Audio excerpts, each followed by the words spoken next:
Hello guys, तर स्वागत आहे तुमचं आपल्या या यूट्यूब चॅनलवरती. मित्रांनो, चॅनलवर नवीन असाल तर चॅनलला सबस्क्राईब नक्की करा आणि अशाच नवनवीन अपडेट्स आपल्या चॅनलवरती पाहत राहा.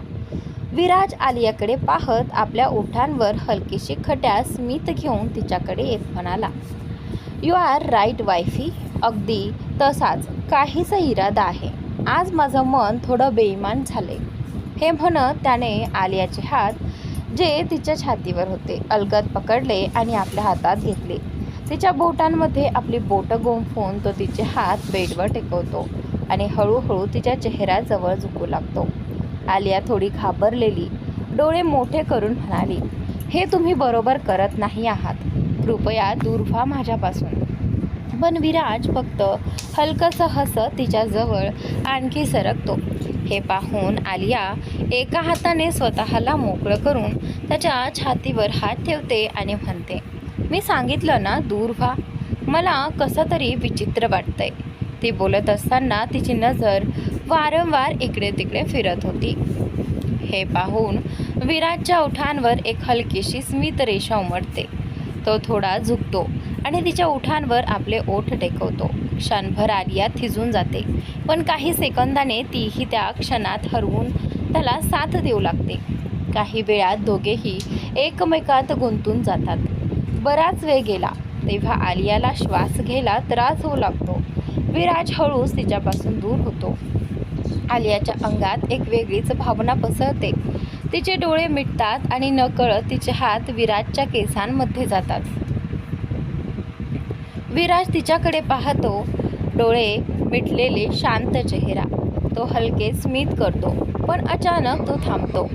क्षणातच त्याला भान येतं आणि तो झटकून दूर होतो. आलिया ही भानावर येते. विराज तिच्याकडे न पाहता हळू आवाजात म्हणतो, आय एम सॉरी वायफी, आणि लगेच उठून वॉशरूममध्ये निघून जातो. आलिया मात्र तशीच त्याच्याकडे बघत राहते. काही वेळानंतर ती डोळे मिटून बेडवर पडते.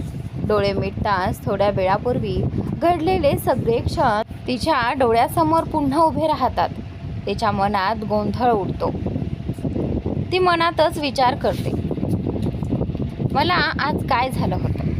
मी स्वतःला का थांबवू शकले नाही? विराज जवळ आला ते मला इतकं का आवडलं? त्याच्या जवळ राहिल्यावर एक वेगळाच शांतपणा वाटतो. असं कधीच वाटलं नव्हतं. असं विचार करत करत कधी तिचा डोळा लागतो तिलाच कळत नाही. दरम्यान विराज वॉशरूममध्ये शॉवरखाली उभा राहून स्वतःला सावरायचा प्रयत्न करत असतो. त्याला स्वतःवर राग येत असतो. तो आलियाच्या इतका जवळ कसा गेला? सुमारे अर्ध्या तासानंतर तो बाहेर येतो. त्याची नजर बेडवर जाते. आलिया गाढ झोपलेली असते. तो तिच्या जवळ येतो. तिच्या चेहऱ्यावर पाहत हलकेच हसतो आणि म्हणतो, यू आर सो इनोसंट वायफी. पण तू इतकी निष्पाप का आहेस? तू विराज खन्नाची पत्नी आहेस. तुला मजबूत व्हावं लागेल.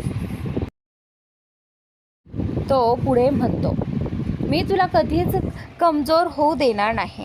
तुला इतकं मजबूत बनायचं आहे की जर कधी मी नसलो तरी तू माझी जागा घेऊ शकशील. हे म्हणत तो हलकेच तिच्या कपाळावर चुंबन घेतो आणि मोबाईल घेऊन बाल्कनीत जातो. बाल्कनीत जाऊन तो कोणाला तरी कॉल करतो. काही रिंग्स नंतर कॉल उचलला जातो. विराज शांत पण थंड आवाजात म्हणतो, काम झालं. समोरून काहीतरी उत्तर येतं. ते ऐकून त्याच्या ओठांवर पुन्हा एक गूढ स्मित उमटतं. तो कॉल कट करतो आणि आकाशाकडे पाहत काहीतरी मोजू लागतो. दुसऱ्या बाजूला आज मायरा खूप आनंदात होती. ती इतकी खुश होती कारण तिने करणला पूर्णपणे आपलंसं केलं होतं. ती त्याच्या घरी पोहोचली होती. अजूनपर्यंत करणने तिला आपल्या आईवडिलांना भेटवलं नव्हतं. तो तिला थेट आपल्या विलामध्ये घेऊन आला होता. हे सगळं घडत असताना मायरा खूपच उत्साहित होती. तिचा उत्साह यासाठी होता की आज तिची वेडिंग नाईट होती.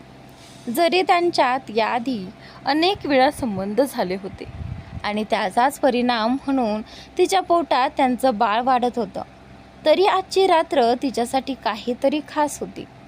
ती आनंदाने पूर्ण खोली सजवून घेत होती. दरम्यान करण बाथरूममध्ये शॉवर घेत होता. कदाचित तोही आजच्या रात्रीसाठी तितकाच उत्साहित होता. काही वेळाने तो बाहेर आला. त्याने साधा टी शर्ट आणि ट्राउझर घातला होता. समोर उभी असलेल्या मायराकडे त्याची नजर गेली आणि ती तिथेच थबकली. मायराने काळ्या रंगाची एक शॉर्ट नाईटी घातली होती, जी थोडीशी पारदर्शक होती. तिचं आकर्षक व्यक्तिमत्व त्यातून स्पष्ट दिसत होतं. मायरा नेहमीच अशा कपड्यांनी करणला आपल्याकडे आकर्षित करत असे आणि आजही तिचा तोच जादू त्याच्यावर चालला होता. करण तिच्याकडे पाहून मनोमन खुश झाला आणि तिच्याकडे पुढे गेला. काही क्षणातच तो तिच्याजवळ पोहोचला आणि तिच्या कमरेत हात घालून तिला आपल्या जवळ ओढून घेतलं. मायरा हसत म्हणाली, "what happen baby? Do you like it?" Karan तिच्या मोहक आवाजात हरवून गेला. तिच्या गालांवर बोट फिरवत तो म्हणाला, "यस, आय वॉन्ट इट." त्याने हलकीशी स्मित दिली आणि काही क्षणातच दोघे एकमेकांच्या जवळ येऊ लागले. करणने मायराला उचलून बेडवर आणलं आणि तिच्या शेजारी पडला. थोड्याच वेळात दोघे एकमेकांच्या मिठीत हरवून गेले. त्याचवेळी अचानक करणचा फोन वाजू लागला. सुरुवातीला त्याने तो पूर्णपणे दुर्लक्षित केला, पण फोन सतत वाजत राहिला. चिडून त्याने मोबाईलकडे पाहिलं. तो त्याच्या असिस्टंटचा कॉल होता.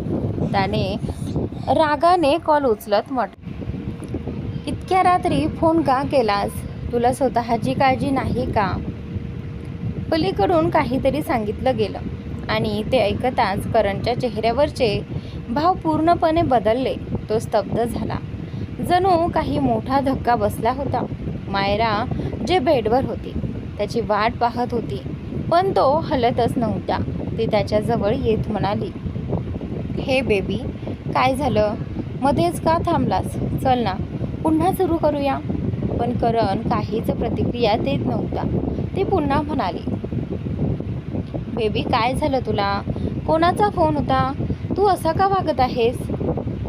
हे ऐकताच करणने फोन बाजूला ठेवला आणि तिच्याकडे पाहत काहीतरी सांगितलं. ते ऐकताच मायराही हादरली. तिला काहीच समजत नव्हतं की अचानक असं काय झालं. करण रागाने खोलीत इकडे तिकडे फिरू लागला. त्याचा संताप अनावर झाला होता. त्या घाईत त्याने अजून कपडेही घातले नव्हते याचंही भान त्याला नव्हतं. तो घाईघाईने बाहेर पडायला निघाला. तेव्हा मायरा म्हणाली, "करण, आधी कपडे तरी घाल." त्याने घाईघाईने कपडे घातले आणि लगेच खोली बाहेर पडला. विलातून बाहेर येत तो आपल्या कारमध्ये बसला आणि पूर्ण वेगात गाडी चालवत निघून गेला. तीच मायरा अजूनही बेडवर पडलेली होती. याच क्षणी तिच्या चेहऱ्यावरील भाव खूप विचित्र झाले होते आणि तिच्या डोळ्यात रागाने लालसरपणा आला होता. ती मनातच विचार करत होती, हे सगळं अचानक कसं झालं? तिने तर आजची रात्र खूप सुंदर जाईल, भरपूर एन्जॉय करेल असं स्वप्न पाहिलं होतं, पण अचानक हे सगळं काय घडलं? मायराला खूप राग आला होता. सगळ्यात जास्त राग तिला करणच्या असिस्टंटवर येत होता. इतक्या रात्री फोन करण्याची काय गरज होती? काही एमर्जन्सी असेल तर सकाळी सांगू शकत होता ना. तिच्या सगळ्या प्लॅनवर पाणी फिरलं होतं. ती रागाने बेडवर हातपाय आपटत होती. काही वेळापूर्वी जी खूप खुश होती तीच आता एका क्षणात पूर्णपणे खचली होती. दुसरीकडे विराज आकाशाकडे तोंड करून उभा होता.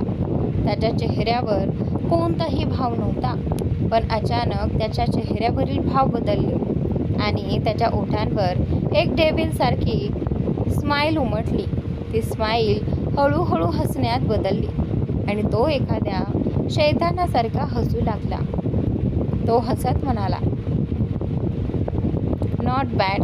मला माहीत नव्हतं की माझी एक छोटीशी चाल तुला इतकी त्रास देईल. ओ मिस्टर करण, ही तर फक्त सुरुवात आहे. हे बोलून तो मोठ्याने हसू लागला. अचानक त्याचे भाव पुन्हा बदलले. त्याचे डोळे हळूहळू लाल झाले. त्याने मूठ आवळत रागाने म्हटलं, ही तर सुरुवात आहे. पुढे पुढे बघ तुझ्यासोबत काय काय होतं ते. तो पुढे म्हणाला, तू माझ्या बायकोच्या डोळ्यात अश्रू आणलेस. ती माझ्यासाठी सगळं काही आहे. तुम्ही दोघांनी मिळून तिला रडवले. आता जर मी तुम्हाला रक्ताचे अश्रू रडवले नाही तर माझं नाव विराज खन्ना नाही. हे बोलून त्याने खिशातून सिगारेट काढली. ती पेटवली आणि खोल खोल झुरके घेऊ लागला. बराच वेळ तो आकाशाकडे पाहत सिगारेट ओढत राहिला आणि मग आपल्या रूममध्ये परत आला. तिथे त्याने पाहिलं की आलिया अजूनही शांतपणे झोपलेली होती. झोपेत ती खूप निरागस आणि गोड दिसत होती. विराज तिच्या जवळ गेला, हळूच तिच्या कपाळावर किस केला आणि तिच्या शेजारी झोपला. लगेचच त्याने तिच्या कमरेभोवती हात घालून तिला जवळ ओढलं आणि आपल्या मिठीत घेतलं. तिच्या ओठांवर हलकासा किस करून तोही डोळे मिटून झोपला. काही वेळातच तोही गाढ झोपेत गेला. ही रात्र कुणासाठी खूप सुंदर आणि शांत होती तर कुणासाठी वेदनादायक, जिथे विराज आणि आलिया एकमेकांच्या मिठीत शांत झोपले होते. तिथे करण आणि मायरा मात्र झोप हरवून बसले होते. सकाळी आलियाची झोप लवकर उघडली, पण तिने पाहिलं की तिच्यापेक्षा आधीच विराज उठला होता. तो बेडवर नव्हता.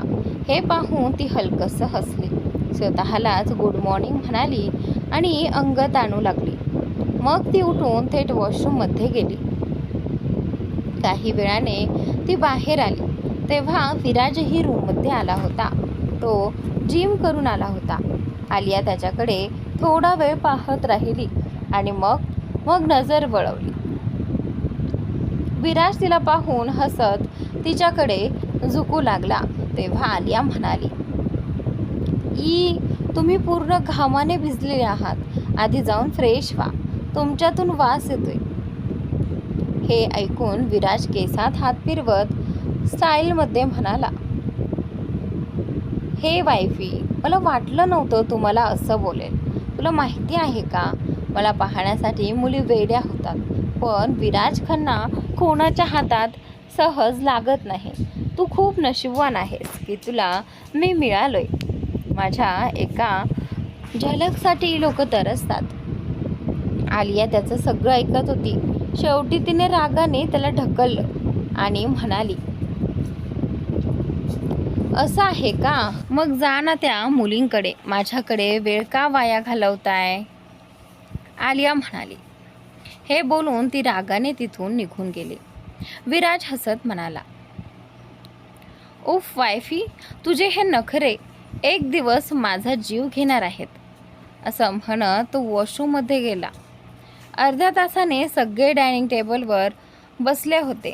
आज विराजच्या कुटुंबाला परत आपल्या पॅलेसमध्ये जायचं होतं आणि ते आलियालाही सोबत घेऊन जाणार होते. सगळे नाश्ता करत होते. तेवढ्यात आजोबांनी TV लावायला सांगितलं. TV सुरू होताच न्यूज लागली. न्यूज पाहताच सगळ्यांचे चेहरे बदलू लागले. आलियाचे डोळे आश्चर्याने मोठे झाले. तिला विश्वासच बसत नव्हता की ती जे पाहते आहे ते खरं आहे की फक्त भ्रम. नेमकं आलियाने टीव्हीवर काय पाहिलं होतं? करणला त्याच्या असिस्टंटने अशी कोणती बातमी दिली होती की तो सगळं सोडून निघून गेला? आणि आता मायरा करणला परत मिळवण्यासाठी काय करणार होती? डायनिंग टेबलच्या समोरच एक मोठी LED लावलेली होती. LED सुरू करताच त्यावर बातम्या दाखवायला लागल्या. जसजसे सगळे त्या बातम्या पाहू लागले तसतसे त्यांच्या चेहऱ्यावरील भाव बदलत गेले. आलियाचे डोळे तर आश्चर्याने मोठे झाले होते. तिला तर विश्वासच बसत नव्हता की ती जे पाहते आहे ते खरं आहे की नाही, फक्त तिचा भ्रम आहे. LED वर चालू असलेल्या ब्रेकिंग न्यूजकडे पाहून सगळ्यांचे डोळे विस्फारले. आलियाला तर स्वतःच्या डोळ्यांवर विश्वास बसत नव्हता. ती वारंवार पापण्या लववत होती. ती बातमी पाहत होती. इतक्यात कुणी काही बोलण्याआधीच आजोबा विराजकडे पाहत म्हणाले, ही तर मिस्टर ओबेरॉय यांची कंपनी आहे ना? त्यांनी 1 वर्षांपूर्वीच सुरू केली होती. कंपनी खूप चांगली चालली होती. अचानक असं काय झालं? इतका मोठा स्फोट आणि कंपनीची अशी वाईट अवस्था कशी झाली? त्यावर विराज निर्विकार चेहऱ्याने म्हणाला, आय डोंट नो दादाजी. कधी कोणासोबत काय होईल काही सांगता येत नाही. हे म्हणताना त्याच्या चेहऱ्यावर क्षणभरही भाव बदलले नाहीत. त्याच्याकडे पाहून कुणालाही असं वाटलं नसतं की या सगळ्यामागे त्याचाच हात आहे. आजोबांनीही त्याकडे फार लक्ष दिलं नाही आणि ते पुन्हा नाश्ता करू लागले. पण विराजचे वडील मात्र गाढ विचारात पडले होते. त्यांची नजर वारंवार विराजकडे जात होती आणि त्यांना त्याच्या बोलण्यात काहीतरी वेगळं जाणवत होतं. त्यांना आपल्या मुलाची पूर्ण ओळख होती, पण विराजने असं काही केलं असेल तर त्यामागचं कारण काय असावं हे त्यांना समजत नव्हतं. त्यांनी जास्त विचार न करता डोकं हलवलं आणि पुन्हा नाश्ता करू लागले. आलियाची नजर कधी टीव्हीवर चालू असलेल्या बातम्यांकडे जात होती तर कधी विराजकडे. ती गोंधळलेल्या नजरेने त्याच्याकडे पाहत होती. विराजला तिच्या नजरेची जाणीव होताच त्याने नजर वर करून तिच्याकडे पाहिलं. आलिया त्याच्याकडेच पाहत होती. विराज भुवया उंचावत हलक्या आवाजात म्हणाला, व्हॉट हॅपन्ड वायफी? तू मला अशा प्रकारे का पाहते आहेस?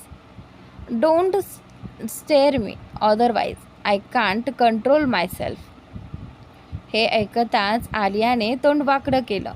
तिने विचित्र चेहरा करत त्याच्याकडे पाहिलं आणि मग आपल्या पायाने त्याच्या पायावर जोरात ठोसा मारला. जणू म्हणत होती, लुक ॲट युअर फेस, आणि पुन्हा शांतपणे नाश्ता करू लागली. आलियाच्या जोरदार ठोशामुळे विराजच्या तोंडून हलकीशी आह निघाली. सगळ्यांनी ती ऐकली आणि त्याच्याकडे पाहू लागले. विराज लगेच हसत म्हणाला. आजोबांनी विचारलं, काय झालं बेटा? असा का ओरडलास? आणि त्यानंतर विराज हसत म्हणाला, काही नाही दादाजी, एक काळी मांजर आली होती. हे ऐकून सगळे चकित झाले. घरात मांजर कुठून आली असा विचार ते करू लागले. आर्या मात्र त्याच्याकडे रागाने पाहत होती. विराज लगेच सावरत म्हणाला, काही नाही, एक किडा पायावर चढला होता, आता ठीक आहे. हे ऐकून आलिया त्याच्याकडे अजूनच रागाने पाहू लागली. विराज मात्र ओठांवर हलकीशी खट्यास मीठ ठेवून पुन्हा नाश्ता करू लागला. दुसऱ्या बाजूला करण आपल्या ऑफिसच्या इमारतीसमोर उभा होता. जी आता पूर्णपणे राखेत बदलली होती. ही कंपनी करणच्या वडिलांनी गेल्या वर्षीच सुरू केली होती. जरी ओबेरॉय कुटुंबाची मुख्य कंपनी वेगळी होती, तरी ही कंपनी त्यांनी खास आपल्या मुलगा करणच्या नावाने सुरू केली होती. त्यामुळे करणला तिच्याशी विशेष जिव्हाळा होता, कारण ती खूप वेगाने प्रगती करत होती. करणला या कंपनीकडून खूप अपेक्षा होत्या, पण आज अचानक तिचं अशा प्रकारे नष्ट होणं त्याला असहाय्य होतं. त्याला समजत नव्हतं की अचानक असं काय घडलं. इतकी व्यवस्थित चालणारी कंपनी एका क्षणात कशी जळून खाक झाली. त्याचा मेंदू जणू कामच करत नव्हता. तेवढ्या त्याचा असिस्टंट त्याच्या जवळ आला आणि येऊन म्हणाला, सर, आम्ही चौकशी केली. त्यानुसार एका कामगाराच्या निष्काळजीपणामुळे ही आग लागली आहे. हे ऐकताच करणच्या डोळ्यात राग उसळला. तो संतापून म्हणाला, त्या सगळ्या कामगारांना कठोर शिक्षा द्या. असिस्टंट लगेच म्हणाला, सॉरी सर, अर्ध्याहून अधिक कामगार या आगीत जळून मरण पावले आहेत आणि आता आपल्याला त्यांच्या कुटुंबांना नुकसान भरपाई द्यावी लागेल. हे ऐकताच करणचा राग 7व्या आसमानाला भिडला. त्याने हातांच्या मुठी घट्ट आवळल्या आणि स्वतःचे केस ओढू लागला. त्याला काहीच समजत नव्हतं की एका रात्रीत असं कसं काय घडू शकतं. कालपर्यंत तो किती आनंदात होता आणि एका रात्रीत सगळं कसं बदलून गेलं. तो दिवसभर निराश होऊन बसून राहिला. त्याचा मेंदू तर जणू काही काम करेनासा झाला होता. दुसरीकडे मायरा अजूनही करणच्या विलामध्येच होती. सकाळी उशिरा तिची झोप उघडली होती तेव्हा तिने पाहिलं की करण अजून आलेलाच नाही. ती अंगडाई घेत स्टाईलमध्ये बेडवरून उठली आणि वॉशरूममध्ये शॉवर घ्यायला गेली. काही वेळाने शॉवर घेऊन बाहेर आली आणि गुणगुणत आरशासमोर उभी राहून केसांना हेअर ड्रायरने सेट करू लागली. ती करणच्या कपाटाजवळ गेली, एक मिडी काढून घातली आणि आरशात स्वतःकडे पाहत स्टाईलमध्ये म्हणाली, मायरा, कोणीही सांगू शकत नाही की तू करणच्या बाळाची आई होणार आहेस. Look at your face, you are looking so gorgeous. ती पुढे म्हणाली, तुला पाहून तर कोणीही फिदा होईल. जसं करण बेबी त्या आलियाला सोडून तुझ्यासाठी वेडा झाला आहे. हे बोलून ती जोरात हसू लागली. यानंतर ती केस झटकत रूमच्या बाहेर आली आणि थेट डायनिंग टेबलवर जाऊन बसली. तिने नोकरांना ऑर्डर देत म्हटलं, लवकर माझ्यासाठी नाश्ता घेऊन या. तिला पाहून असं वाटत होतं की करणसोबत जे काही घडलं त्याचा तिच्यावर काहीच परिणाम झालेला नाही. थोड्याच वेळात एक मेड नाश्ता घेऊन आली आणि मायरा मोठ्या स्टाईलमध्ये नाश्ता करू लागली. नाश्ता करताना ती एका हाताने मोबाईल स्क्रोल करत होती. तेवढ्या तिची नजर न्यूजवर गेली. ते पाहून ती दचकली. तिला वाटलं होतं की काही छोटासा अपघात असेल, पण पूर्ण बातमी वाचताच ती हैराण झाली. तिच्या घशात अन्न अडकलं. तिने पटकन पाणी पिऊन स्वतःला सावरलं आणि लगेच करणला कॉल केला. अनेक वेळा कॉल करूनही तिकडून प्रतिसाद मिळाला नाही. त्यामुळे मायरा चिडून गेली.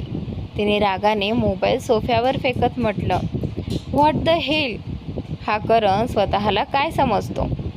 माझा कॉल उचलायची हिंमत कशी झाली नाही, त्याला मी दाखवतेच. असं म्हणत ती पाय आपटत विलामधून बाहेर पडली आणि लगेच कार घेऊन निघून गेली. दुसरीकडे विराज आणि आलिया दोघेही कारमध्ये बसले होते. विराजने आजोबांना सांगितलं होतं की सध्या ते दोघेही त्यांच्या ऑफिसमध्ये व्यस्त आहेत, पण लवकरच मोकळे होऊन ते दोघे पॅलेसमध्ये येतील. हे ऐकून आधी आजोबा थोडे नाराज झाले, पण नंतर त्यांनी समजून घेतलं.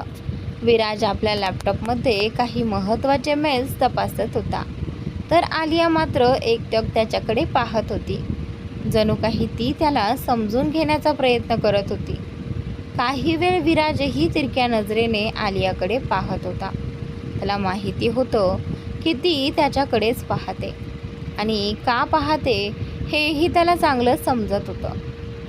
थोडा वेळ असंच चालू राहिल्यावर विराजने लॅपटॉप बंद केला आणि बाजूच्या बटनावर क्लिक केलं. लगेच कारमधल्या सीट्समधील पार्टिशन वर आलं.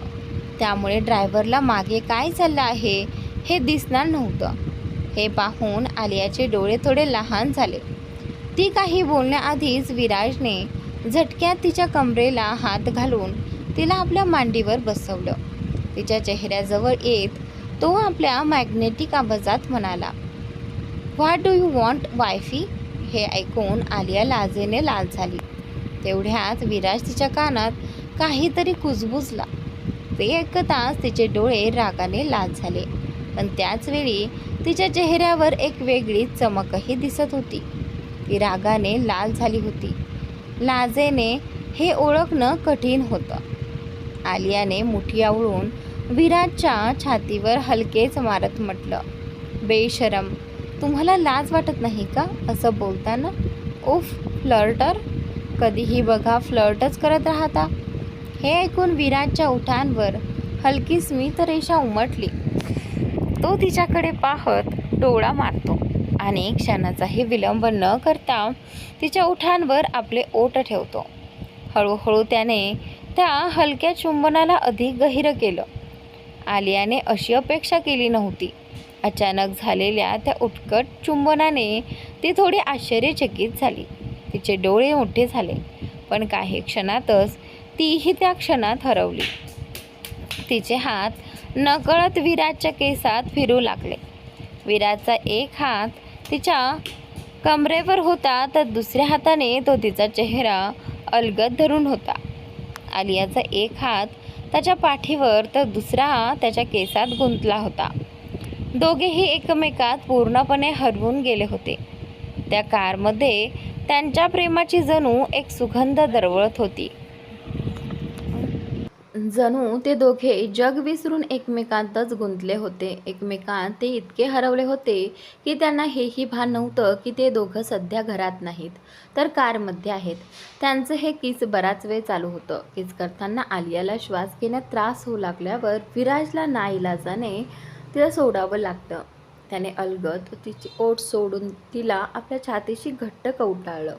आलियालाही विराजच्या छातीवर डोकं ठेवून खोल श्वास घेत स्वतःला सावरू लागली. आलियाचा संपूर्ण चेहरा लाजेने लाल झाला होता.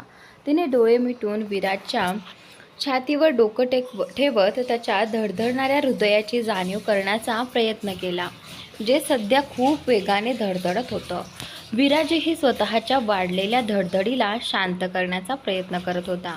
आज तो आलियाला सोडू इच्छित नव्हता. तिला पूर्णपणे स्वतःची बनवावं असं त्याला वाटत होतं.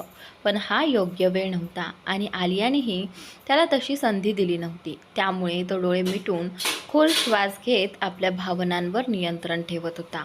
काही सेकंदांनी आलियाने विराजची धडधड जाणवली आणि ती सर्व काही समजली. ती त्याच्यापासून थोडी दूर झाली आणि त्याच्या चेहऱ्याकडे पाहू लागली. विराज मात्र डोळे मिटून सीटला डोकं टेकवून बसला होता. आलियाला सगळं समजलं. ती हळूच त्याच्या जवळ गेली आणि त्याच्या ओठांवर स्वतःचे ओठ टेकवले. अचानक झालेल्या या कृतीने विराजचे डोळे उघडले आणि नकळत त्याची पकड आलियाच्या कमरेवर घट्ट झाली. दोघं पुन्हा एकदा त्या क्षणात हरवून गेले. अचानक कार थांबल्यामुळे दोघंही भानावर आले. विराजने अलगद आलियाचे ओठ सोडले आणि तिच्या गालांवरून हात फिरवत तिच्याकडे एकटक पाहू लागला. आलिया मात्र लाजेमुळे मान खाली घालून शांत बसली होती.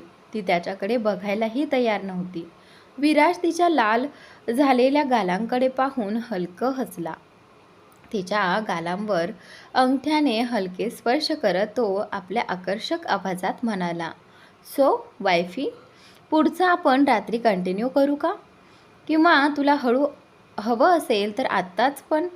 असं म्हणत त्याने वाक्य अर्धवट सोडलं आणि खट्याळ हसू दिलं. आलियाने त्याच्याकडे पाहिलं आणि त्याचं ते हसू पाहून ती त्याच्या छातीवर हलकं मारत म्हणाली, दत्त, तुम्हाला अजिबात लाज नाही का? असं म्हणत ती त्याच्या मांडीवरून उठू लागली.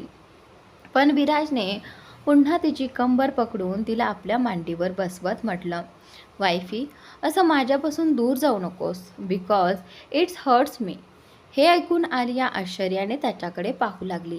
विराजने तिच्या कपाळावर प्रेमाने चुंबन घेत म्हटलं, जा आता, मी तुला अडवणार नाही. आणि हो, ऑफिसमध्ये काहीही प्रॉब्लेम झाला तर सर्वात आधी मला कॉल कर, नाहीतर you know me, how can I punish you. हे ऐकून आलिया एखाद्या निरागस विद्यार्थ्यासारखी पटकन मान हलवू लागली आणि निरागसपणे डोळे मिचकावत त्याच्याकडे पाहू लागली. त्या क्षणी आलिया विराजला खूपच गोड आणि निरागस वाटत होती.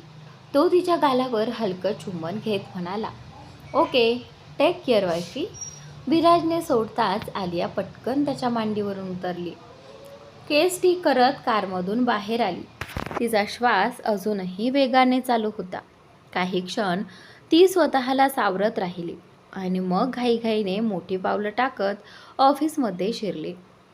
विराजची कार अजूनही तिथेच उभी होती.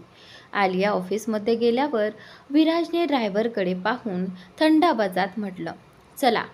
ड्रायव्हरने लगेच कार पुढे नेली आणि काही क्षणातच कार वेगाने रस्त्यावर धावू लागली.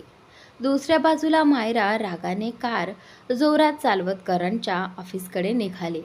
काही मिनिटातच ती ऑफिससमोर पोहोचली. कार थांबवून दार उघडलं आणि आत गेली. ऑफिसमध्ये प्रवेश करताच तिथल्या सर्व कर्मचाऱ्यांनी तिला ओळखलं. कारण आता सर्वांना माहिती होतं की मायरा करणची पत्नी आहे. सगळ्यांनी तिला ग्रीट केलं, पण मायरा सगळ्यांना दुर्लक्ष करून सरळ लिफ्टकडे गेली आणि वरच्या मजल्याचा बटन दाबलं.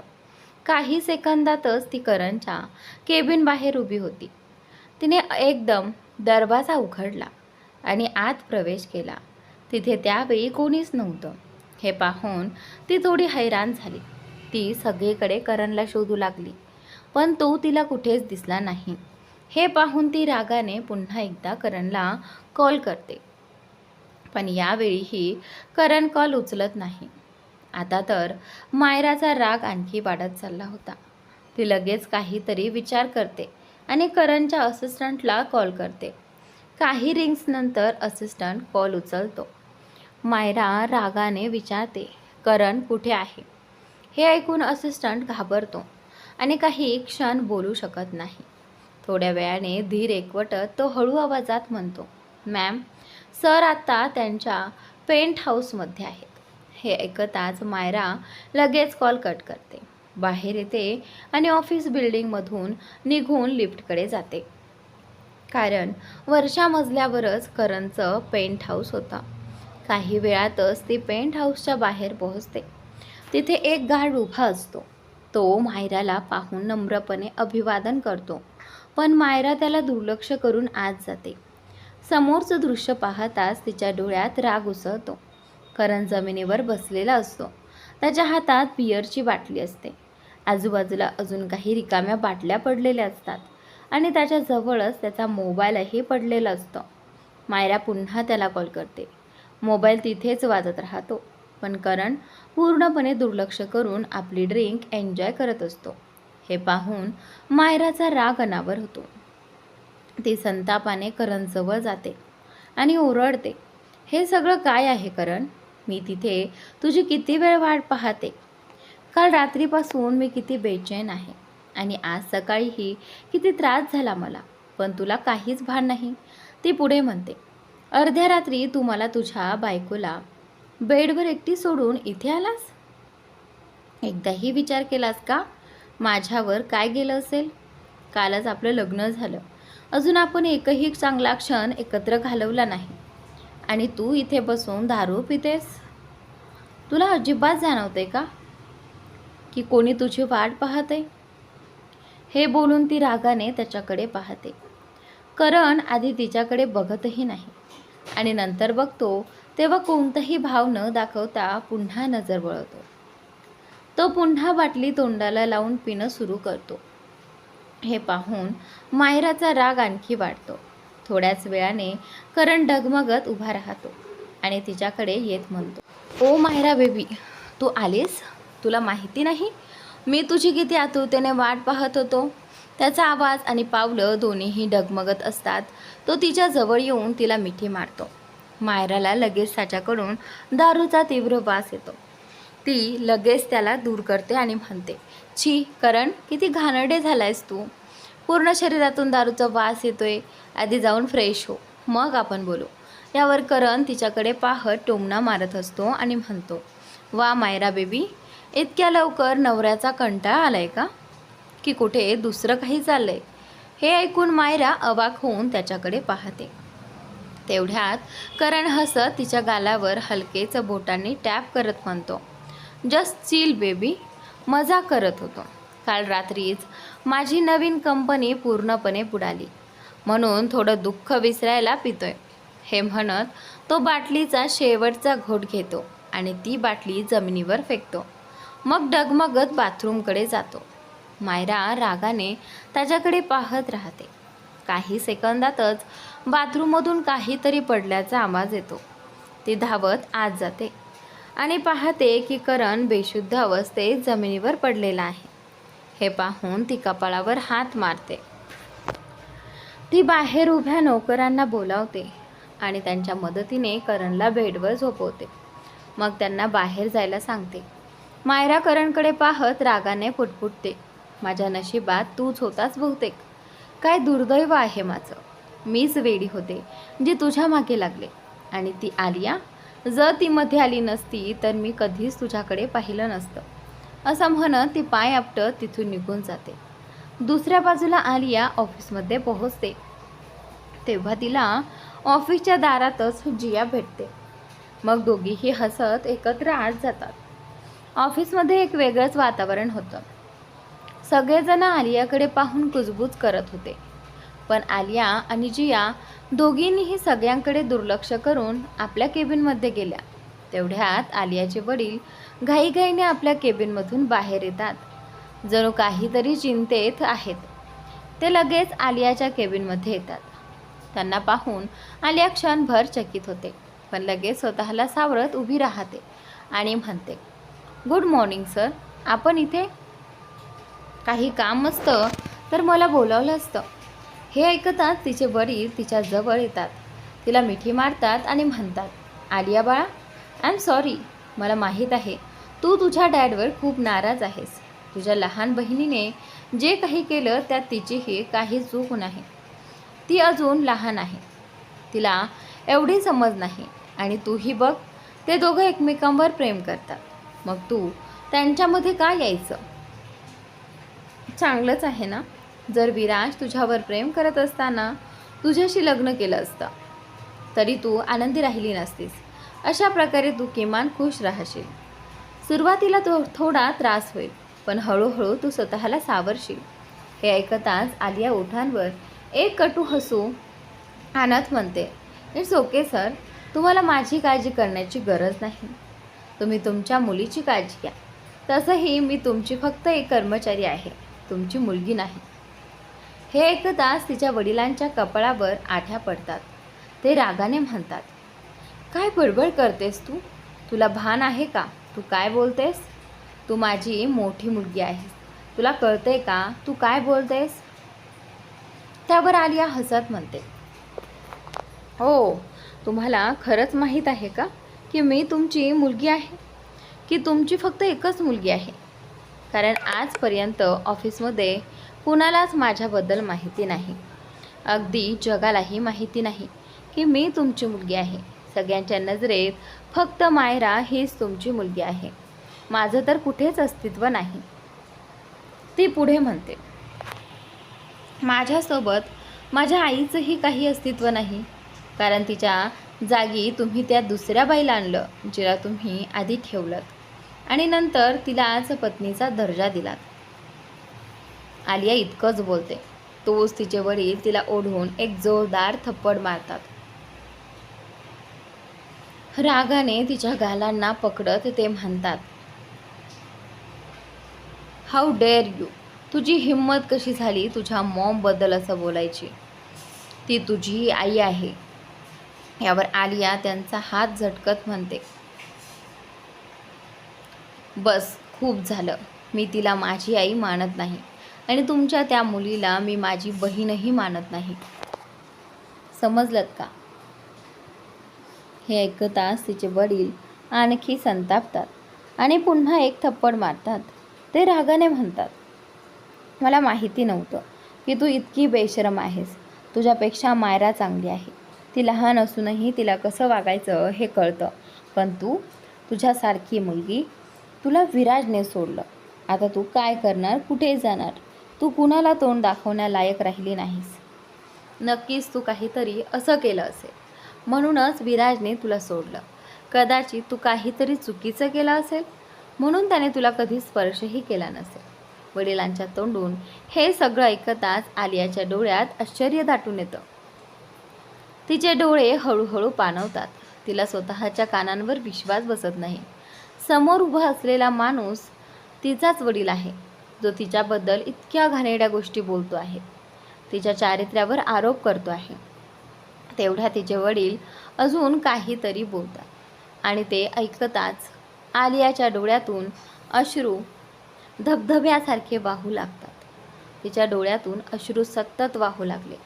आलियाचे वडील मिस्टर शर्मा तिच्याकडे रागाने पाहत जोरात ओरडले, तू ही अगदी तुझ्या त्या चारित्र्यहीन आईसारखीच आहेस. जशी ती बिघडलेली होती आणि कुठे कुठे तोंड मारत फिरायची, तशीच तू ही आहेस.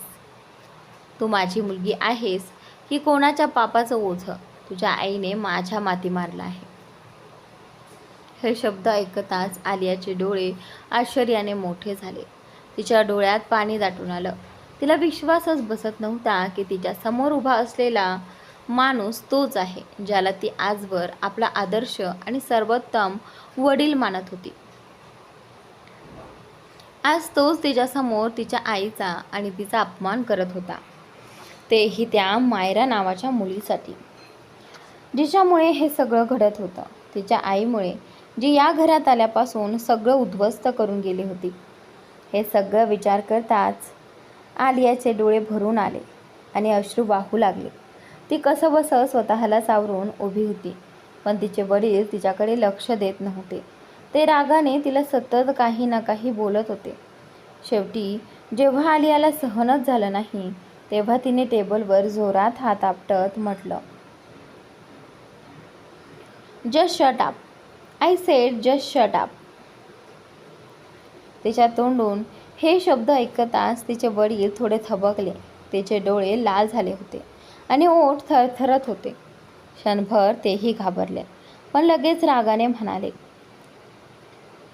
हाऊ डेअर यू आलिया, तुझी हिंमत कशी झाली मला असं बोलायची. इतक्यात त्यांनी तिला मारण्यासाठी हात उचलला, पण आलियाने त्यांचा हात पकडला. ती बोट दाखवत म्हणाली, मी सांगितलं ना, just shut up mister Sharma.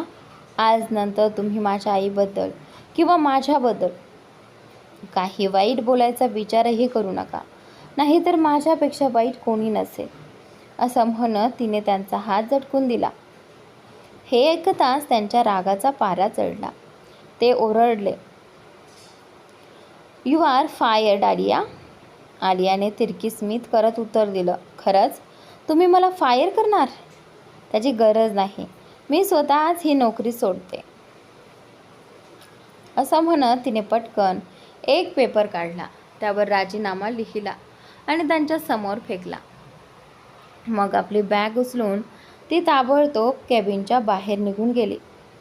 तिचे वडील मात्र स्तब्ध उभे राहिले, कधी दाराकडे पाहत, कधी हातातल्या पेपरकडे. रागाने त्यांनी तो पेपर फाडून टाकला आणि बाहेर निघून गेले. ते स्वतःशीच पुटपुटले, यू विल पे फॉर दिस आलिया. तुला याची किंमत चुकवावी लागेल. आलिया वेगाने ऑफिसच्या बाहेर आली आणि रस्त्याकडे चालू लागली. तिच्या डोळ्यातून अश्रू सतत वाहत होते. तिच्या कानात अजूनही वडिलांचे शब्द घुमत होते. ती चालत चालत एका सुनसान रस्त्यावर पोहोचली. तिने दोन्ही कान बंद करत म्हटलं, no, just stop, I can't hear. असं म्हणत ती रस्त्याच्या कडेला बसली आणि जोरजोरात रडू लागली. अचानक काही गाड्या तिथे येऊन थांबल्या. आलियाला काहीच भान नव्हतं. ती तशीच रडत बसली होती. त्या गाड्यांमधून एक आलिशान कार उभी होती. त्यातून एक व्यक्ती उतरली आणि जलद पावलांनी आलियाकडे आली. त्याने तिला उचलून घेतलं. अचानक स्पर्श जाणवताच आलियाने वर पाहिलं आणि ती स्तब्ध झाली. कारण तिच्या समोर उभा होता तिचा नवरा विराज खन्ना. त्याला पाहताच ती त्याला घट्ट बिलगली. विराज मात्र निर्विकार चेहऱ्याने तिला उचलून कारकडे घेऊन गेला. गार्डने कारचं दार उघडलं. विराज आलियाला आपल्या मिठीत घेऊन आत बसला. त्याने बटन दाबताच सीटमधील पार्टिशन बंद झालं. ड्रायव्हरने कार पुढे चालू केली आणि सगळ्या गाड्या वेगाने निघून गेल्या. आलिया अजूनही रडत होती. तिने विराजच्या शर्टचा कॉलर घट्ट पकडला होता. विराज तिच्या कमरेभोवती हात ठेवून तिचे केस अलगद कुरवाळत होता. तिला शांत करण्याचा प्रयत्न करत होता. ती बराच वेळ रडत राहिली आणि रडता रडता कधी बेशुद्ध झाली हे विराजलाही कळलं नाही. त्या तर मित्रांनो, आजचा भाग इथे संपतोय. पुढील भाग नक्की पहा आणि चॅनलला सबस्क्राईब नक्की करा. Thanks for watching.